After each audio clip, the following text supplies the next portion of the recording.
It's time for a special episode of Happy Landings with your host, Jay Nowak.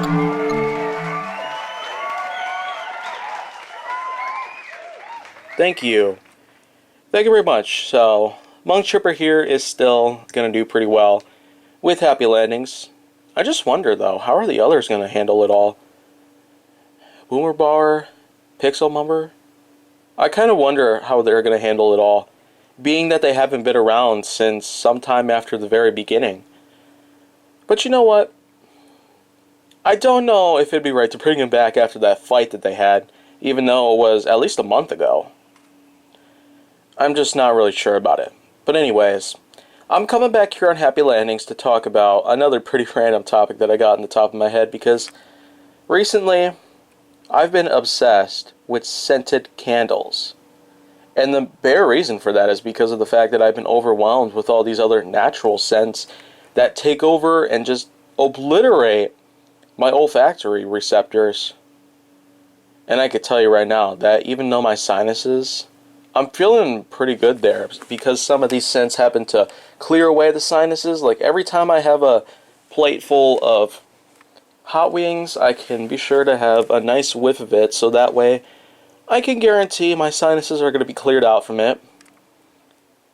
But maybe it might not always be the right time to enjoy a good night with wings, but what I got here to talk about is that I currently got myself a scented candle. That's about a few ounces of wax, and it's scented after the Milwaukee greenhouses, which are a set of domes that basically house some of the finest plants around. And on top of all that, the scent is basically stylized after some familiar scents that you can get from the greenhouse. But I will say, first of all, that I'm just not entirely sure how accurate it's supposed to be because, after all, it would be more likely to have it replicate something that's more common, like chocolate and vanilla. And as a matter of fact, this candle wax company that makes scented candles like this, they have actually made tons of scents. They made scents after Nightfall, Lake Michigan, a Harley Davidson motorcycle, a bubbler, a fish fry, freshly shaved grass, and many more. I mean, I've tried a lot of the scents for myself.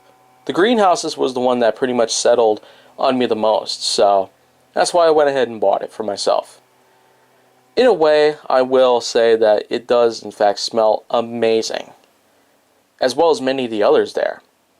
I guess the big problem and the reason why I've come back here is because, well, I just don't know how accurate it's supposed to be when it comes to smell and all that good stuff. So why on earth does it smell different than what we actually smell? It could be a chemical composition that they've used to create the fragrance, and on top of all that, the wax itself intertwined with the scents that are pretty much derived from some of those things that we get in our life spans, but I'm just not even sure about it anymore. I really am not. So maybe I just don't really have a big clue about how it goes down, but maybe it would certainly be a time where I might actually want to try the candle out for myself, as in I might have to grab a lighter and then just simply light it up. Have the scent fill the room, and maybe there's a good time it might change. Because who knows? Fire plus scent plus wax? Who knows how that's going to turn out, but hey. I'm just not entirely sure about how everything itself is going to go down, but maybe I should try it out. The only way to find out exactly how I could actually get what I might have paid for would be to actually try it. To light it up with a match, or lighter, or other sorts of fire starters, but until that happens, I'm Jay Nowak. This has been Happy Landings, and I don't really want to talk more about it because, well, there's a lot of other bigger subjects that I got here. And they're not as random as you might think. So I'll be back soon. But until then, take care, everybody. that.